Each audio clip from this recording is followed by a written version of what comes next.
காதலிச்ச போதாது அத மூடி வைக்க கூடாது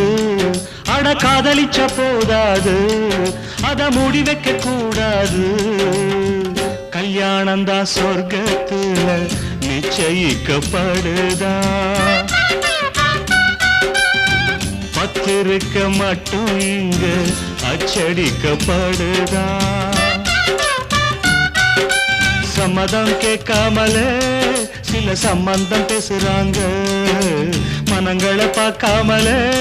திருமணங்களை செய்றாங்க கல்யாணம் தான் சொர்க்கத்துல நிச்சயிக்கப்படுதா பத்திருக்க மட்டும் இங்க அச்சடிக்கப்படுதா